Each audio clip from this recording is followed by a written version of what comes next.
Life is real, friends. Life is earnest. And that afternoon, under the gray, leaden, January skies, we learned the difference between myth, fiction, fact, rumor, countdowns, dares, and all the rest of it. Flick stands up tall and looks over at Schwartz and says, "Oh, yeah? Who's afraid to put his tongue on the telegraph pole?" Welcome to Everything Old is New Again. We are back here for the third show of Mayhem to find out who's the funniest person of all time. That's Gene Shepard, who's not any longer in the running, but I wanted to play a little something because he came up last show. And David Cohen is here, our wisecracker, our resident wisecracker is here. How are you, David? Yeah, I'm good. How are you, Doug? Yeah, resident wisecrack here. No, happy to be doing another show. And yeah, I know you were upset over the Gene Shepard thing, obviously, because it's being dragged into the new show, too. So there's some lingering but anger. I'm feeling it. Here's the thing. I anticipated being upset about it, so that's why I actually have an extra clip to play the second show, if you happen to notice. Dan Newberg is here with us as well, our cut-up, who is just enjoying the social media aspect of this as well. He's getting a lot of feedback from people from this show, and I love to hear that his friends and family agreeing, disagreeing with our determinations who is the funniest person of all time. We are now in a battle between Jerry Lewis and Laurel and Hardy. I'd like to actually see that battle. It would be funny. All right, let's hear a little about Jerry. Let me make this clear to you. Oh, I'm going to listen to every clear. Good, because this is very, very important to me. Yeah, I'll do all the things. Now, you are to take these packages, envelopes, papers, and other matter, and papers. These are also papers? Also these papers, and deliver them to the addressee indicated on the outside of each item. Is that clear? Yeah, I was going to say, while you were saying it, it's very clear. If I see it says to go to a place, I'll go there. But if I don't, then it won't be clear. Good. Now for the important part. Now, you know, Marty, I'm a very patient man. I noticed before how terrific your mind is. Yes, but you see, when my nerves tip me off that I'm going to become unglued, that's when I have to assert myself. Do you understand that, Marty? You're about to smack people, right? That's when I have to assert myself! Oh, if you just don't bang. Okay, there's Jerry Lewis, and then we've got ourselves Laurel and Hardy. Well, there's another nice mess you've gotten me into.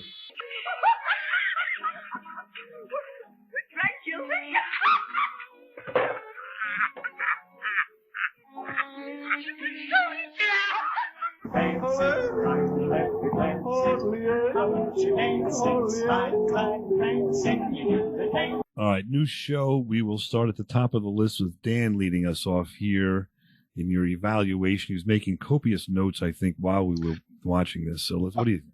Yeah, it's almost like he's not paying attention. Exactly. No, I'm sorry. Did you say something? No, I actually, it's funny when I listen to these quotes and we talk about some of these older, particularly the older acts, it brings back a flood of memories. And I was like, oh yeah, I forgot about this or that, or the other thing. Like with Laurel and Hardy, I don't know about you guys, but I remember right around the holidays every year watching the March of the Wooden Soldiers. I don't know why that's connected to that time of year. But I always found Laurel and Hardy to be very entertaining, and all these years later, I could still hear the voices in my head. Not Laurel and Hardy, I just hear voices in my head. But, Stanley, another fine mess you've gotten us into. But Jerry Lewis is such an icon to me. I mean, growing up with Martin and Lewis, and I think Jerry Lewis is hysterically funny. And so I've got to go with Jerry Lewis. Interesting. David Cohen. Yeah, this is really, really tough because, how do you compare these two? I don't know. I just don't know. I guess I got to say Jerry Lewis because I've just laughed more at Jerry Lewis than I guess a little bit more than Laurel and Hardy, just because I haven't seen a lot of Laurel and Hardy, So yeah, that's. Does Laurel and Hardy make you laugh out loud though, or is it just like entertaining to watch? It does at times, but Jerry Lewis can make me laugh. Just that clip you played, Doug, it was just so funny. Just hearing it, and you can visualize it too. From The Errand Boy, by the way. Yeah. Now, this is a strange thing to say because I love Martin and Lewis movies. I like the early Jerry Lewis movies when he was by himself for the first 5 years after they broke up. But it's a different story. I do love Jerry Lewis in the different characters and all. It got a little played as he got older. But Laurel and Hardy, to me, is a mainstay. Laurel and Hardy is a foundation of all things comedy. And to me, and I have to go with Laurel and Hardy on this.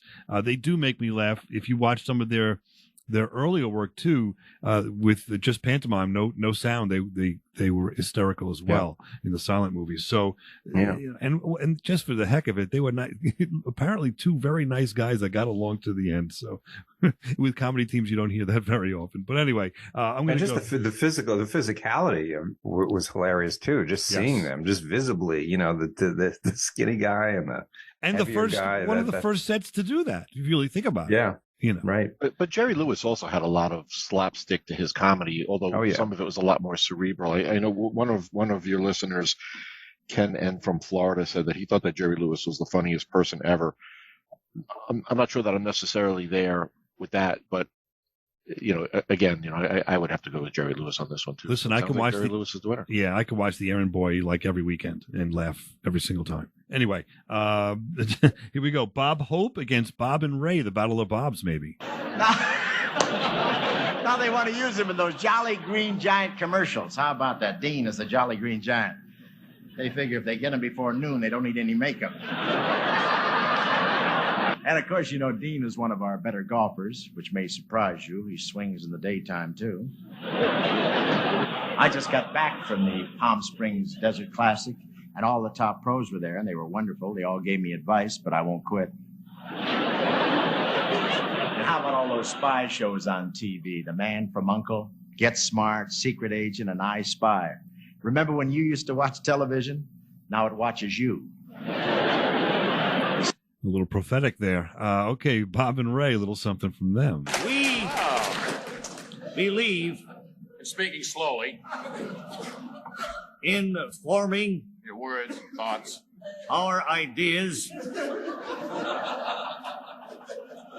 and opinions clearly before speaking. We speak. We are here in New York City, in the city of New York,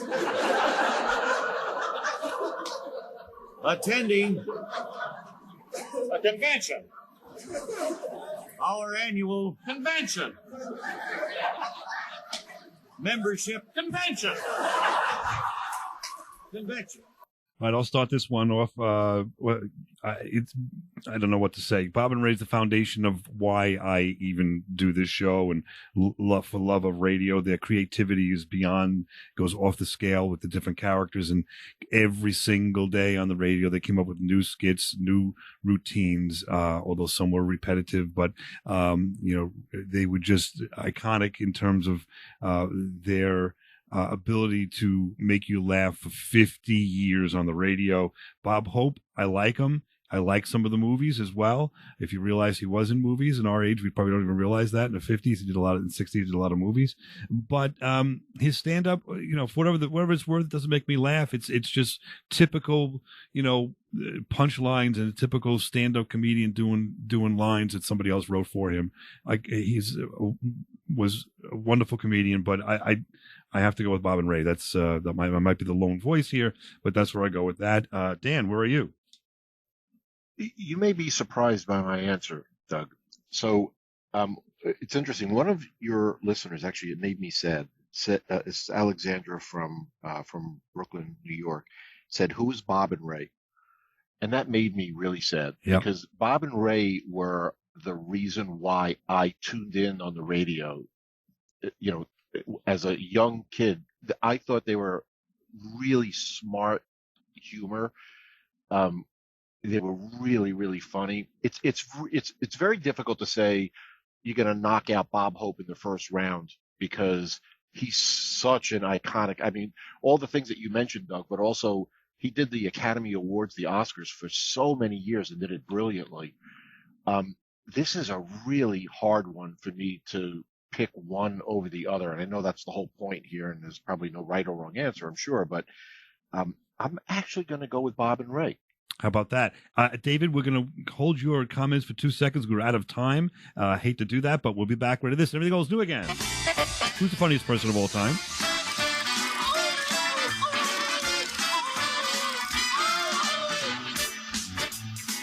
You're listening to Everything Old is New Again.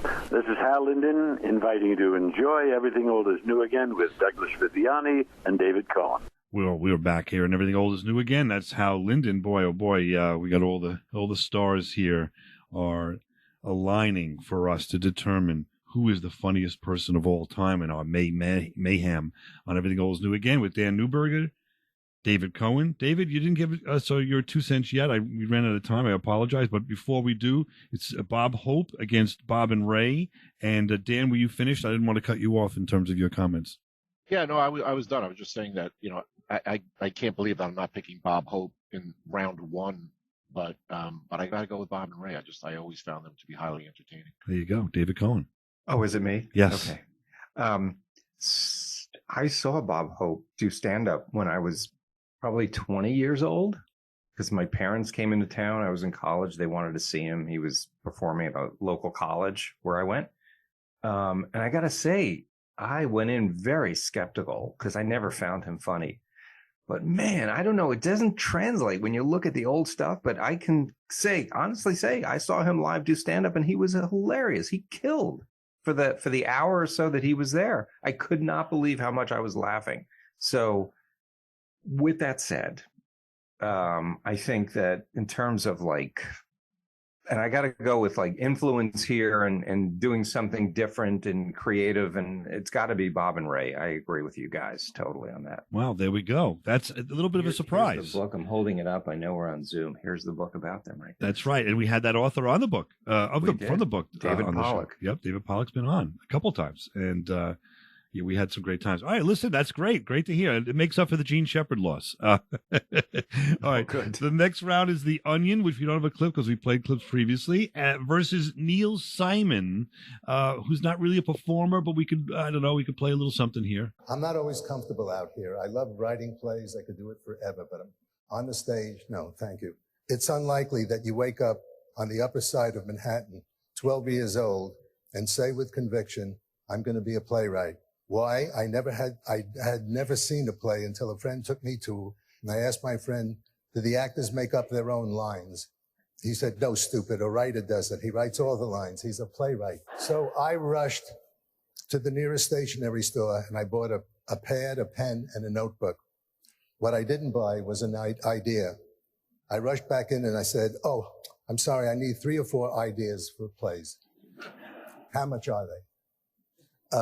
He laughed. It was the first laugh I ever got. There you go. That's a little something from Neil Simon versus The Onion. Dan, you're going to have to go first on this one. There's no question. Neil Simon. I mean, I had mentioned in one of our earlier episodes that The Onion was not something that I was a huge fan of. Neil Simon is brilliant, so I got to go with Neil Simon. All right, David Cohen. There's a lot of good and bad about Neil Simon. I think he wrote my favorite comedy of all time, The Odd Couple. And I think that alone, wins it for me. But he wrote a lot of bad stuff too. A lot of really bad plays. So I don't think he was consistent through his career. He was sort of like a one-note kind of writer. But with that said, I think that watching certain Neil Simon plays or movies, to me, and just the laughing factor for me, probably just outweighs the Onion. So I'm going to go with Neil Simon too. And a little icing on the cake is he did write for your show of shows, Sid Caesar. We don't know exactly what skits he wrote for and all of that, but just a little something extra. He learned his craft there and was around all of those talented individuals and learned his craft there. Yes, there's a theater in New York City named after him, so certainly he's had what's that called? Influence. I think it's called the Neil Simon Theater, and I have to tell you, he gets my vote as well. Though sad in a way because The Onion really, they make me laugh. Like even just thinking really of this do. up, they really do. But I think it's just it's like the legend over the Onion. That's what I'm going with. The upcoming stars, if you will. All right, so let's do Chris Rock, Louis C.K. And I live at home, and my mother likes to clean up my room. And whenever my mother cleans up my room, she always takes out all my dirty magazines. Whenever your mother takes your dirty magazines, you can't say anything about it. If she don't say nothing, you don't say nothing. And to play it off like they were never there in the first place. And you're sitting there eating breakfast with your mother, and there's like a tension at the breakfast table because you're not like her little baby anymore. You're like some pervert she's giving birth to. So you try to strike up any kind of conversation, like, Ma, have you seen my baseball glove? Your mother goes, well, maybe you left it in the penthouse. All right, and then we've got Louis. Wow. Here we go, Louis C.K. I hate skinny people because they don't empathize with fat guy problems. They just don't. Like, you ever have a skinny friend? You're trying to tell them, like, I just wish I could have one donut and then walk away. I wish I could do that. I wish I had the power to eat a donut. And your skinny friend's like, well, just eat the donut then. What's the big deal? You should totally just have a donut if you want. You should totally go ahead and have one. So here's what happens. So you get fat enough, though. What happens is your belly starts to push out like this, and then it pushes your pants down to your pelvis because they won't hang in the normal place anymore. And then down there, they feel loose, and you start going, hey, losing weight. All right, I'm coming down. I ate my way through to the other side. I did. Here we go. All right, so we start this one with David Cohen. Where are you? Who was the first one before Louis C.K.? Chris Rock. Chris Rock. Okay. Chris Rock is great. He had one legendary stand-up performance many years ago. I find him very funny. Everyone Hates Chris, that show he did. It was just terrific. And he's very funny. I don't think he's consistently funny though. And I have to say, Louis C.K., and again, we'll get back to the Cosby thing. I'm putting all the crap that personality-wise aside for this show. But I think pound for pound, Louis C.K. may be one of the funniest stand-ups I've ever seen. So, and he did a great TV show that obviously isn't on anymore. But so I go with Louis C.K. I'm going to have to join you on that, though I feel Chris Rock, when he hit his high. And when he does his stand-up, he's really, really amazing. But, boy, those movies, he's not funny in those movies. So I don't know what to say about that. It brings it down a little bit of a peg for me. So I'm going Louis C.K. Dan? See, I don't think Louis C.K. is that consistent, interestingly. I would go with Chris Rock. One of your listeners, Brandon in New York, said anyone who can be slapped and who can be funny after being slapped in front of the entire world gets my vote.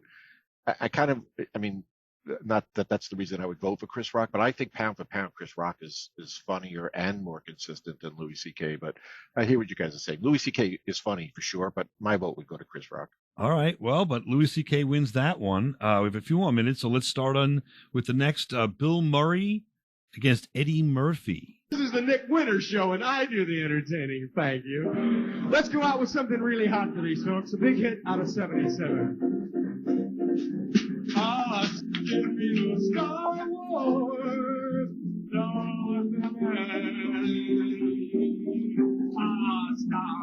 Wars. Generation Star Wars. Please let me Star Wars stay. And hey, how about that nutty Star Wars bar? Can you forget all the creatures in there? And hey, Darth Vader in that black and evil mask. Did he scare you as much as he scared me? All right, and Eddie Murphy. Star Trek's coming on. I love Star Trek. Do you really? Yeah, I'm a Trekkie. Get out of here. I'm a Trekkie. Look, ain't Captain Kirk the coolest white man on the planet? He's cute. You know, you can always tell who's going to get killed when you watch this show. Now, look who's beaming down. You see Kirk, McCoy, Spock, and Yeoman Johnson. Now, doesn't Yeoman Johnson know he's going to get killed? If I was Yeoman Johnson, I'd say, hey, I'm not going. I know what's going to happen. There we go, our Star Trek reference, and how could I not start off myself then following that up? To me, Eddie Murphy was one of the most hysterical comedians I saw. Stand-up routine, Nassau Coliseum, but before that, East Side Comedy with David Cohen when he was just starting out. Saturday Night Live, he perfected his craft, went to the movies and flopped in my world. He did a couple decent movies. How do you say flop?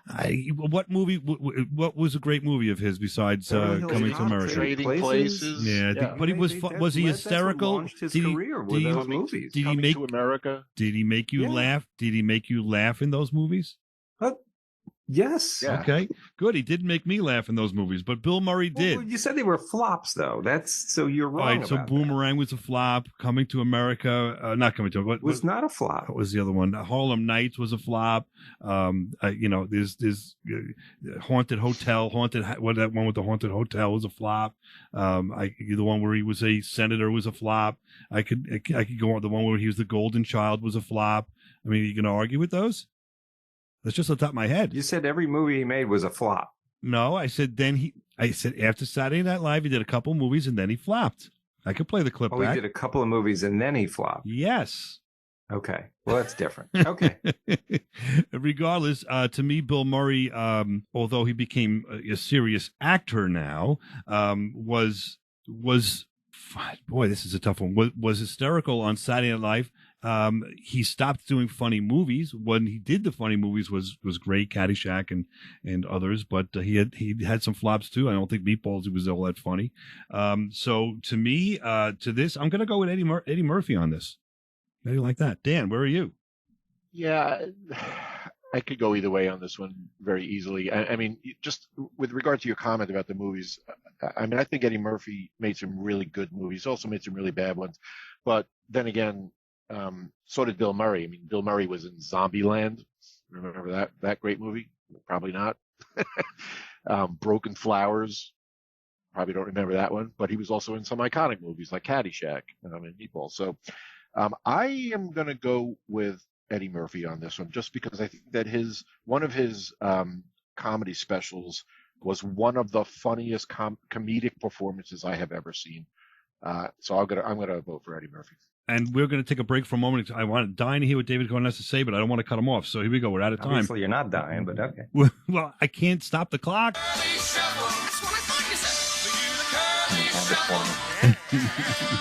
You're listening to Everything Old is New Again, America's entertainment pop culture talk show with Douglas Viviani and David Cohen. Okay, what is happening now, Jay? Well, we're going to return to Everything Old is New Again with Doug and Dave. Oh, okay.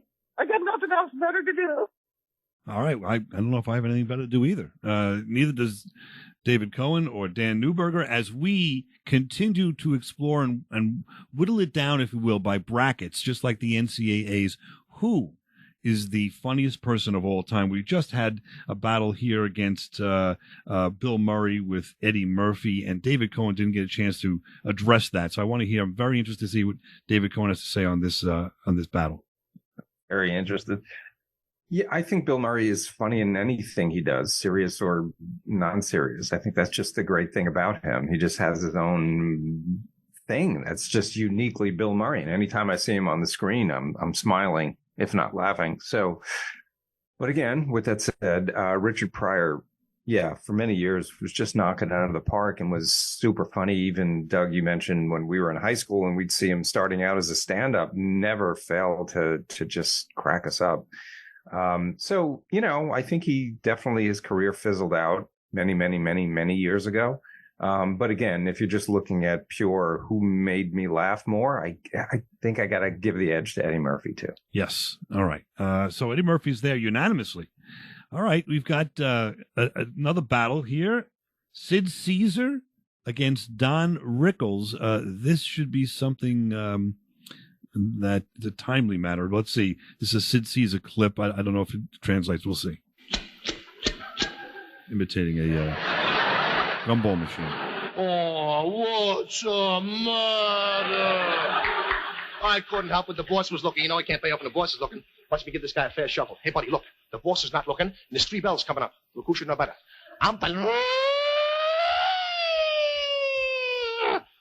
Holy smokes. It's a raid. Yeah, the cops. Oh, no. No, please, Scott, don't hit him with the axe, huh? So please, don't remove the X, huh? No, don't. All right, yeah, I don't think it translates too much, but that's Sid Caesar. And then we have Don Rickles, who we'll all recognize. Yeah, I spoke to the home, Milton. You've been spitting up again. And why do I kid Milton? Because he's old. This table, men here, gentlemen here. Where are you from, sir, if I may ask? New Jersey. You hear the crowd? What is your last name, sir? Anderson. I never heard of you. Good to see you. What's your first name, Mr. Anderson? Bill Anderson. Get out. 40 million people that are close to Jerry. We got dumbbell Bill Anderson, right? Jerry Lewis. Patty made the seating arrangements. And this hockey puck, Bill Anderson, from Jersey, who nobody knows, is right in the front. All right, so there we go. Don Rickles doing his thing. Who's starting us off? Dan, you're starting us off on this one. Yeah, these are two very different type of comedians. Sid Caesar, first of all, had the benefit of having probably the best writing staff that you could ever possibly assemble, with Carl Reiner and Mel Brooks, people at that caliber. How could you not be funny with people like that writing for you? Don Rickles, the thing about Rickles, who, by the way, I think is hilarious, I don't know that his act would go over as well today, because he basically he insults everybody and everything. I find it funny. He's very sarcastic, which I happen to be a very sarcastic person. But that's the one thing about him that I wonder is whether his comedy would be considered as funny today. So I'd say this. I'd prefer Sid Caesar's salad, but I would prefer Don Rickles' comedy. Okay, there you go. Don Rickles, David Cohen. Yeah, this is a really tough one. They're all tough. I know. I got to stop saying that. I got to say, look, it's just based on the fact that I haven't seen a lot of Sid Caesar clips. I've seen a few. I can't say I've seen a lot. Don Rickles, I've seen a lot, and he just not always, but a lot of times made me laugh. That he's just very funny. So I got to give the edge to Don Rickles. Okay, Rickles to me is a one-trick pony. Any TV show that he did, he was horrible in. They all flopped, every one. However, CPO Sharky, come on, that was horrible. Less than 2 years. And he was great. On this all the D. Martin roasts, and he really. I don't know. He killed it, if you want to call it that, back in the day. But if you really examine what he's doing, it's kind of the same thing over and over and over again. Sid Caesar was the perfect instrument. You talk about his writers. Mel Brooks himself said that Sid Caesar was the perfect instrument for them to write for someone to perform their work on your show of shows. He did characters. He did parodies of movies. He did monologues. He did pantomime, and he did skits. And all of them were perfection. Go on YouTube, pull up your show of shows or Sid Caesar's Hour, and watch what he does, and you will be amazed at the talent of that man. But we'll go with Rickles. I see that's where the tide took us, so that's fine. Sorry, knock yourself out. How about Tina Fey against Gilda Radner? Another one. Buying stool softener? No, actually, Diet Coke. You look great. That's a snazzy belt. Oh, thank you. Yeah, congrats on your wrestling championship. It's Ralph Lauren. Is that how you say it? Yeah. Yeah. You get good Wi-Fi with that? All right. The very, what would you say, dry, I guess, humor of Tina Fey and Gilda Radner. They got this sauna there, which is a little hot room where you go to sweat like a pig. So I go in, so listen to this. Who do you think is sitting next to me? But Dr. Joyce Brothers, that very smart pixie lady who thinks she knows everything.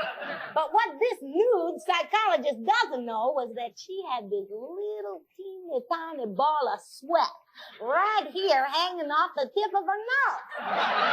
It was just hanging there. It wouldn't fall off. Like if she turned her head, it didn't fall off. If she stood up, it didn't fall off. If she scratched, it didn't fall off. And when she picked a little piece of sweater out of her belly button, it didn't fall off. That little sweat ball just wouldn't fall off. So I yelled at her. I said, hey, doctor, lick that sweat ball off your nose. What are you trying to do? Make me sick? And she what? What? There you go. Let's see who's starting this one off. That was Dan last time, right? So David Cohen, you're the beginning voice on this.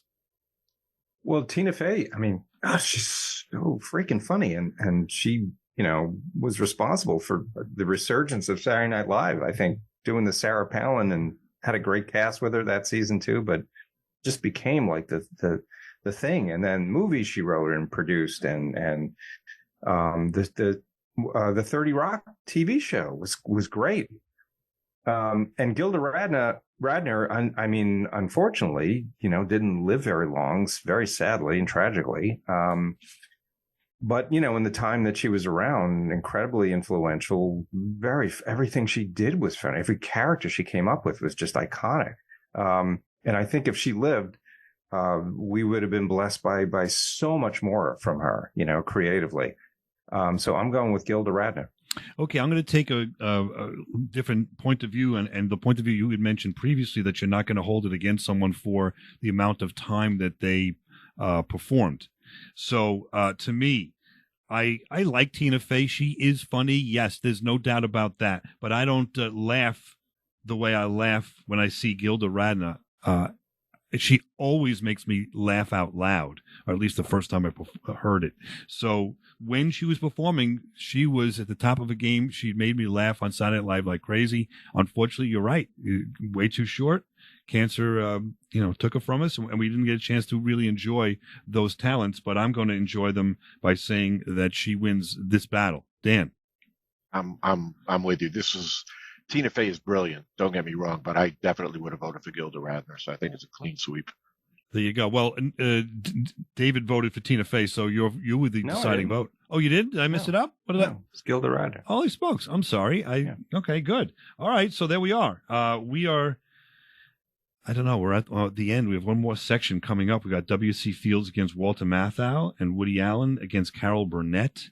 This is going to be a knockdown drag out when we get back on Everything Old is New Again. Try to figure out who's the funniest person of all time. If you want to participate, write us a note, oldnewagain@AOL.com. That's oldnewagain@AOL.com. Or check out the website, EverythingOldIsNewAgain.biz. We'll be back right after this. Everything Old is New Again.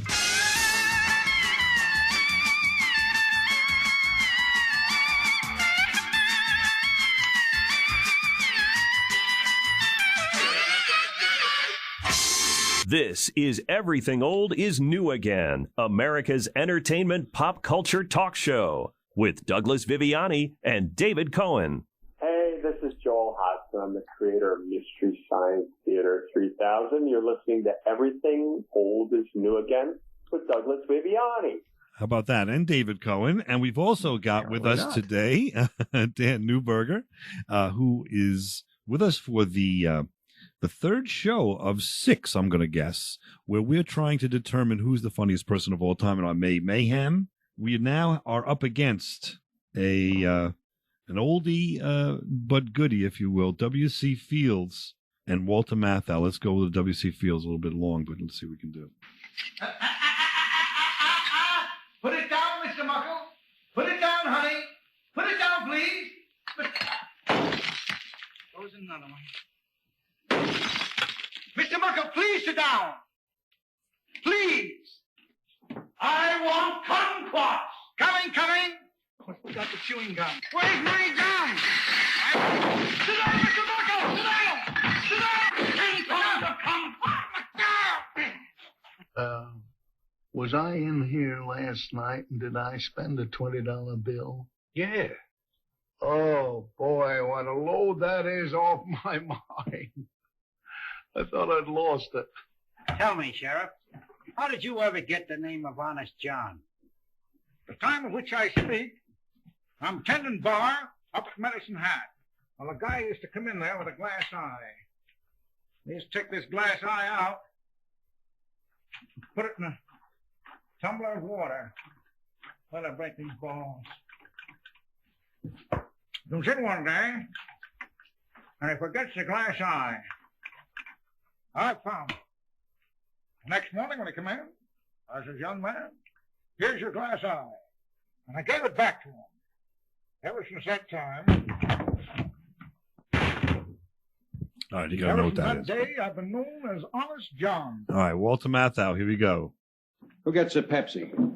I get a Pepsi. My friend Murray, the policeman, gets a warm Pepsi. Still didn't fix the refrigerator. It's been 2 weeks now. No wonder it stinks in here. Temper. If I wanted nagging, I'd go back with my wife. I'm out. Who wants food? What do you got? I got brown sandwiches and green sandwiches. Which one do you want? What's the green? It's either very new cheese or very old meat. I'll take the brown. Are you crazy? You're not going to eat that, are you? I'm hungry. His refrigerator's been out of order for 2 weeks now. I saw milk standing in there that wasn't even in a bottle. There you go. Little Neil Simon words going on, floating around there with Walter Matthau. It looks like I begin this one.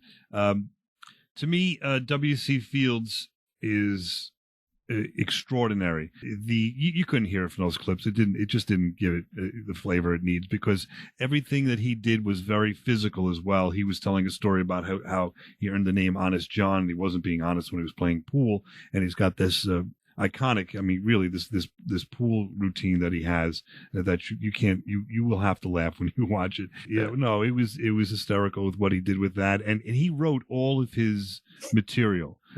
So he wrote all his movies and wrote everything that he did. So I have to go with that. Walter Matthau, I think he's hysterical. I love The Odd Couple. I love other things that he's done, The Apartment, and I mean, it can go on and on, but by comparison, W.C. Fields is my man. Dan, where are you on that? I'm going to take a different approach to that. I mean, W.C. Fields was funny, but maybe it was too much before my time.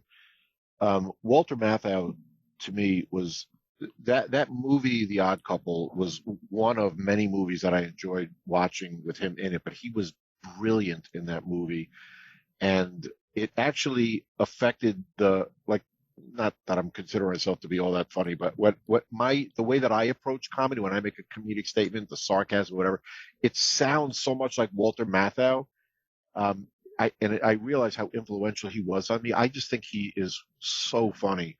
I have to go with Walter Matthau. Good for you. David Cohen, where are you? Yeah, I mean, do you ever see the original taking of the Pelham 1-2-3? Walter Matthau in a quasi-serious role? Even then, he was funny.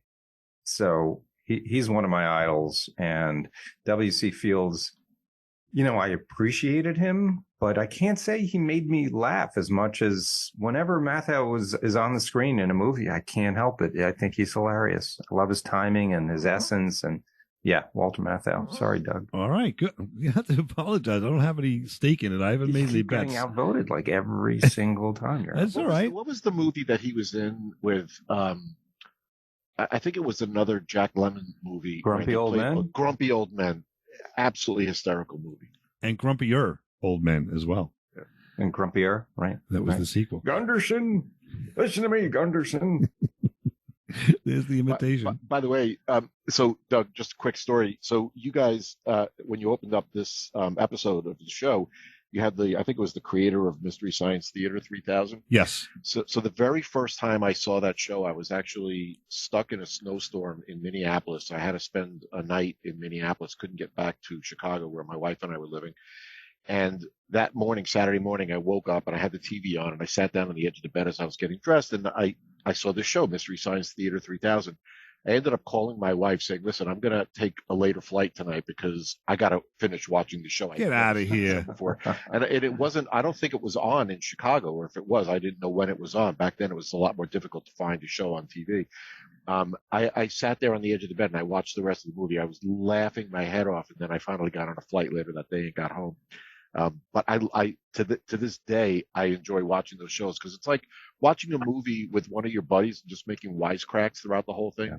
It's almost like a perfect Saturday afternoon. If it's raining, you throw that on and you are just going to, enjoy. It's a great format for anybody who's never watched it. It's really funny. And if you want to learn more about it, we interviewed him. You can go to EverythingOldIsNewAgain.biz, look it up. You can hear the old interview, and we had a great time with him. He's a good guy. All right, down to the final two for this week. We have Woody Allen and Carol Burnett. Yeah, now, Marshall McLuhan deals with it in terms of it being a high high intensity. You understand? A hot medium. What I as wouldn't opposed give for to, a large sock as with opposed horse to manure in McClure, it. which he uses essentially What do you linear. do when you get stuck on a movie line with a guy like this behind you? Wait a minute. Why can't I give my opinion? It's a free country. He can give you. Do you have to give it so loud? I mean, aren't you ashamed to pontificate like that? And the funny part of it is, Marshall McLuhan, you don't know anything about Marshall McLuhan's work. Really? I happen to teach a class at Columbia called TV, Media, and Culture.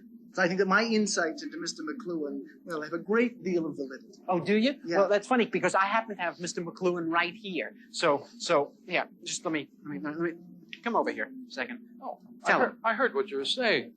You know nothing of my work. You mean my whole fallacy is wrong. How you ever got to teach a course in anything is totally amazing. Boy, if life were only like this. That's that right. All right, Carol Burnett.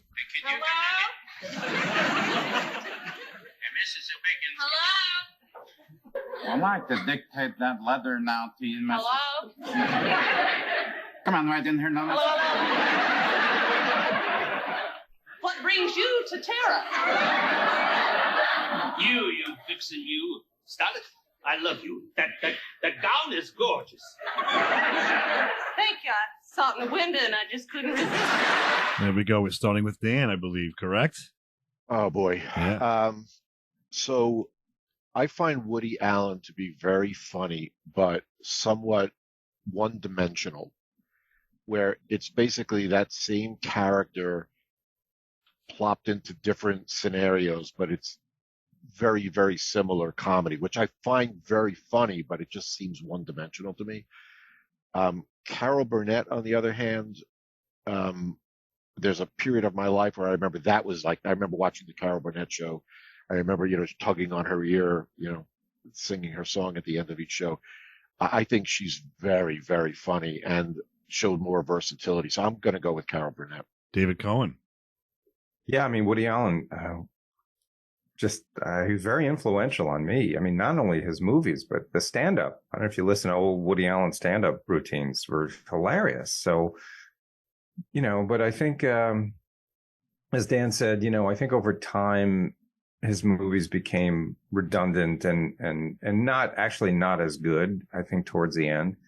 Carol Burnett, I think, just her influence alone and how funny she was, and in different formats, doing a variety show every week can't be easy, even if you got a staff of writers, and she just made it happen all the time and made the people around her funny too. So I'm going to go with Carol Burnett. There you go. I'm going with Carol Burnett too, and for two reasons. Number one, she gives credit to, and that's not really the right way to say it, but she admired and learned her craft from your show of shows in Sid Caesar, which she would sit in the audience and watch, and later on told that that's what formed her comedy sensibilities and for her show. The characters, the ability to surround herself with great talent as well, and not be intimidated by it. She was terrific. And by the way, Leo and I try to get Leo to bed sometimes. We watch a game show here and there. We watch the old shows of Password. Carol Burnett was the best password player of all time, whatever it's worth. But yeah, Carol Burnett, I'm going to tell you, wins that one universally, it looks like. So for this week, we are passing along Jerry Lewis, Bob and Ray, Neil Simon, Louis C.K., Bill Murray, Don Rickles, Gilda Radner, Walter Matthau, and Carol Burnett. Come on back next week as we continue. Bill Murray? Yeah, hold on. I thought he lost. Did I get? Yeah, Eddie Murphy. Oh, I'm sorry. You know what? I can't read my own handwriting. Eddie Murphy, Don Rickles, Gilda Radner, Walter Matthau, and Carol Burnett. Next week. Now we got to check your work. I mean, what's going on here? Next week we will. All I signed up for. Next week we will continue Mayhem, and we will Mayhem. You say May, I say Maze. Mayhem. That's it. You're not getting my vote for the funniest, Doug. Yeah, episode 4, he's going to get this right. I'm the one that created it. The name, anyway. Maze Mayhem. If you object to it, write us on EverythingOldIsNewAgain.biz and let me know. Okay. All right. So we'll be back next week. Continue. Who is the funniest of all time?